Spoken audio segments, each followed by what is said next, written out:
warahmatullahi wabarakatuh. Baiklah anak-anakku di kelas 9E, 9F, dan 9G.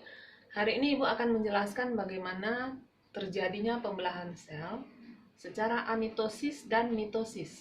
Karena pada pertemuan sebelumnya secara online atau daring, ternyata setelah Ibu perhatikan hanya sedikit sekali yang paham sehingga tidak semuanya bisa mengirimkan tugas.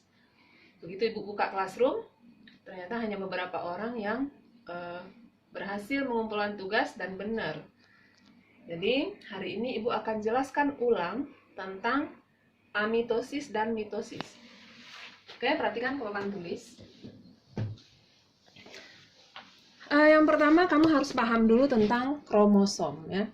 Kita tahu bahwa kromosom itu ada di dalam setiap inti sel dan memiliki lengan serta sentromer. Jadi ini disebut dengan sentromer. Dan ini adalah lengan kromosom yang di dalamnya terdapat matriks dan lokus yang berisi DNA atau DNA di nuklear acid. Jadi kalau kita mengamati sel, gambarannya kira-kira seperti ini. Saya yakin kamu sudah pernah mengamati sel di kelas 7. Sel itu punya bagian pokok yaitu inti sel yang memiliki pori-pori. Jadi kira-kira seperti itu. Dan di dalamnya terdapat kromatin. Nah, kromatin di dalam inti sel, jadi inti sel itu ada membran inti. Sel itu ada membran inti sel dan sitoplasma dengan organel-organel sel di dalamnya. Nah, kromatin itu merupakan kromosom yang masih berbentuk benang. Oke, kromosom yang masih berbentuk benang. Ketika sel akan membelah, kromatin tersebut akan berubah menjadi kromatid. Jadi, katakanlah ini inti sel.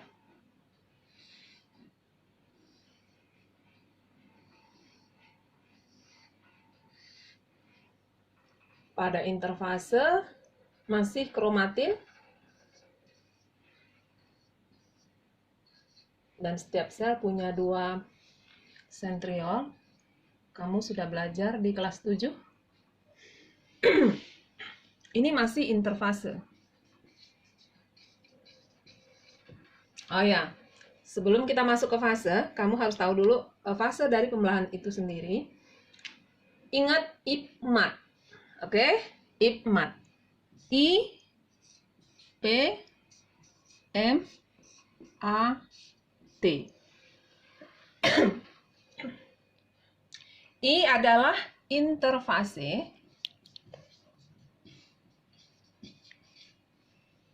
P adalah profase. M adalah metafase. A adalah anafase. Dan T adalah telofase. Nah, itu adalah fase-fase dari proses pembelahan. Interfase ini bukan merupakan fase pembelahan, tapi ini adalah fase persiapan di mana sel tersebut mengumpulkan energi untuk melakukan pembelahan dan mempersiapkan diri agar pembelahan tersebut berlangsung sempurna. Nah, profase adalah fase awal. Jadi, awal dari proses pembelahan itu namanya profase. Bagaimana profase? Kamu perhatikan ke sini. Ini masih interfase, masih berupa kromatin. Saya gambarkan lagi inti selnya. Pada profase, kromatin sudah menebal dan memendek. Disebut dengan kromatid.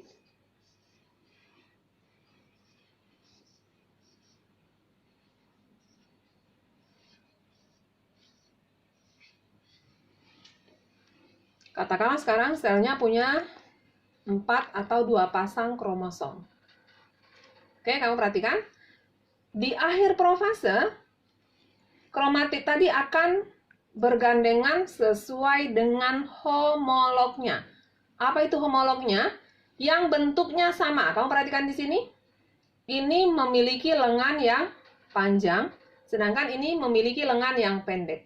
Jadi di akhir profase, dia akan berdampingan dengan homolognya, atau dengan yang sama, dengan pasangannya. Kemudian, sentriol di awal profase bergerak menuju kutub yang berseberangan. Ingat, setiap sentriol terdiri atas 9 mikrotubula. Jadi adalah mikrotubula, minimal 9 mikrotubula.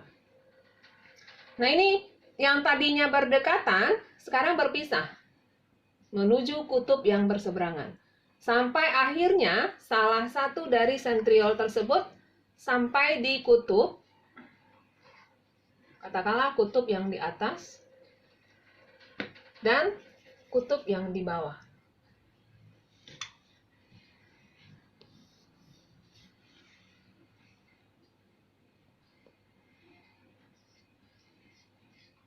Nah, itu di akhir profase seperti itu. Jadi kromosom bergandengan dengan homolognya dan sentriol sampai di kutub yang berseberangan. Selanjutnya masuk ke metafase. Perhatikan ke sini. Oke. Pada metafase, kromosom berjejer di bidang ekuator. Jadi saya gambarkan kira-kira seperti ini. Tadi kromosomnya ada 2 pasang atau 4 buah. Sekarang berjejer di bidang ekuator. Ada 4 kromosom. Dan dia sudah mengganda ya, mengganda lengannya. Di akhir profase, tadi kelupaan nih. Oke, jadi sekarang berjejer di bidang ekuator.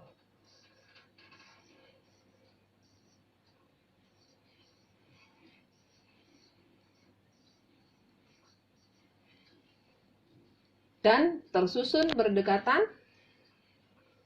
sesuai dengan homolognya. Masing-masing kromosom akan dipegang oleh sentriol. Ya. Mohon maaf karena ibu lagi kurang sehat. Jadi ini sentriol. Tadi punya mikrotubula, sekarang memegang setiap kromosom pada bagian sentromer. Jadi masing-masing mikrotubula memegang sentromer dari kromosom.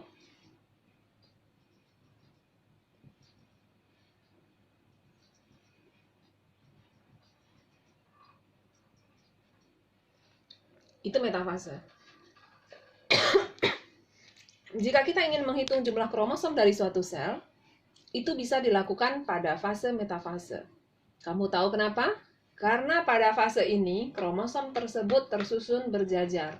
Jadi tidak saling berimpitan, sehingga kita bisa menghitung dengan mudah. Oke?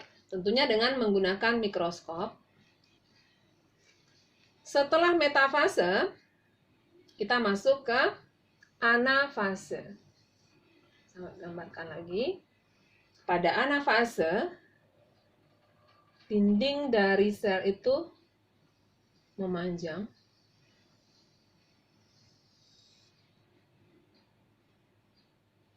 Kemudian, setiap kromosom membelah pada bagian sentromer. Kau bayangkan tadi kromosom seperti ini.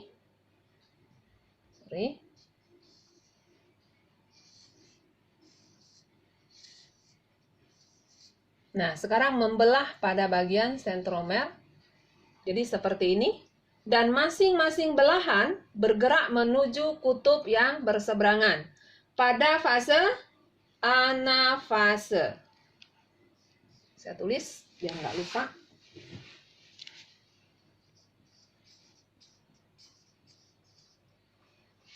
Oke. Jadi sentromer membelah. Jadi kromosom membelah pada sentromer bergerak menuju kutub yang berseberangan. Kira-kira seperti ini.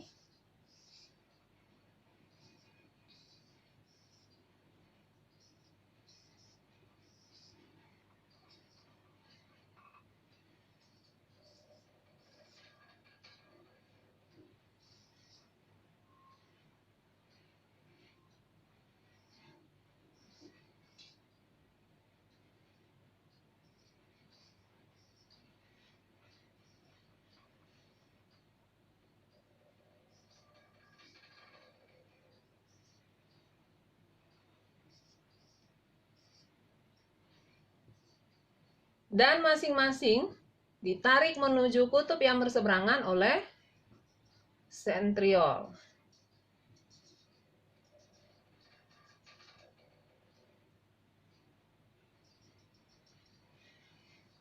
Nah, selanjutnya, jadi kromosom kembali menjadi kromatik, bergerak menuju kutub yang berseberangan. Sampai di kutub yang berseberangan, apa yang terjadi? Itu masuk ke telofase.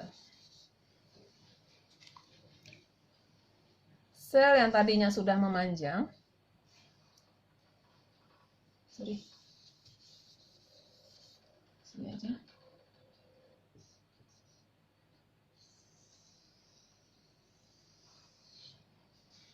Sel yang sudah memanjang dan kromosomnya sudah sampai di kutub dan tidak bisa dikenali lagi bentuknya,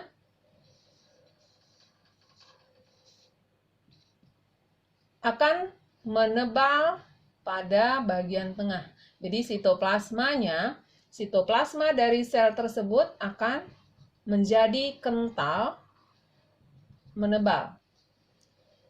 Dan sel itu mulai membentuk lekukan sesuai dengan penebalan sitoplasma, sehingga pada telofase sel ini sudah terbagi menjadi dua, akhir dari telofase, dan kromosom sudah kembali menjadi kromatin.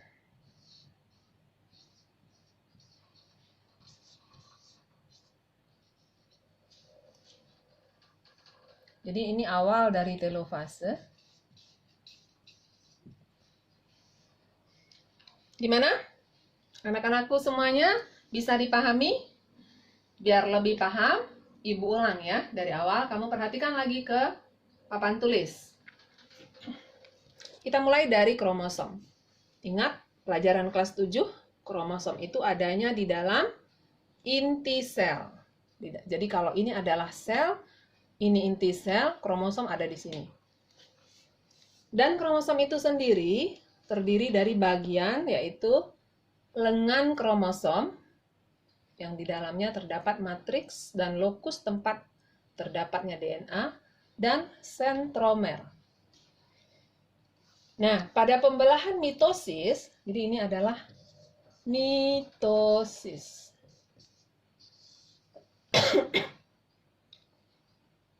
Pada pembelahan mitosis, fase-fase yang merupakan fase pembelahan itu yaitu profase, metafase, anafase, telofase, dan interfase itu sendiri merupakan fase persiapan. Jadi itu tidak termasuk ke dalam fase pembelahan. Oke? Kita mulai dari interfase, fase persiapan tadi.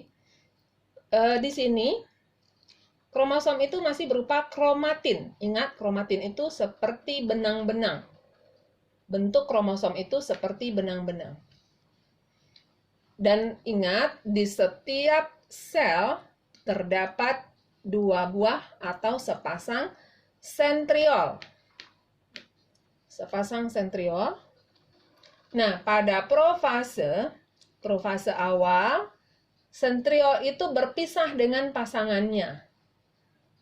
Jadi dia akan bergerak menuju kutub yang berseberangan. Sampai nanti di akhir profase, sampai di kutub. Ingat baik-baik. Jadi kalau tadinya deketan pada interfase, sekarang dia berpisah. Oke, berpisah menuju kutub yang berseberangan. Kemudian kromatid, ingat tadi kromatin yang berupa benang akan menebal dan memendek menjadi kromatid. Kayak gini. Tapi di akhir profase, kromatid akan mengganda, membentuk kromosom. Jadi dia punya lengan yang jumlahnya 2 pasang. Kalau ini hanya sepasang. Oke.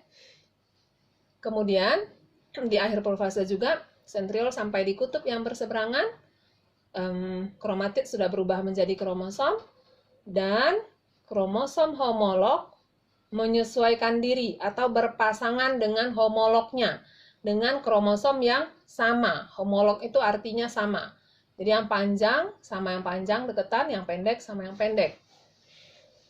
Nah, setelah itu baru masuk metafase. Apa yang terjadi di metafase? Kromosom berjejer di bidang ekuator. Jadi ini namanya bidang ekuator atau dataran metafase. Seperti ini. Kalau kromosomnya 4, berarti di sini ada 4. Kalau 100, berarti di sini ada 100. Oke? Dan masing-masing kromosom diikat oleh sentriol. Sentriol pada bagian sentromer. Jadi di bagian tengahnya seperti ini. Ini adalah spindle dari sentriol.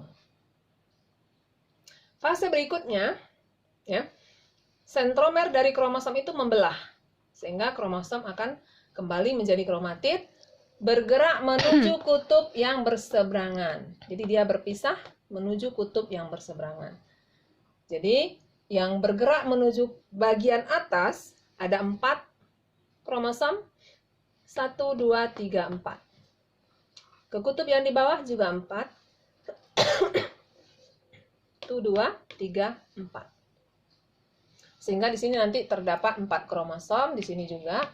Masuk telofase, terjadi penebalan sitoplasma pada bagian tengah sel yang nantinya akan membentuk dinding sel.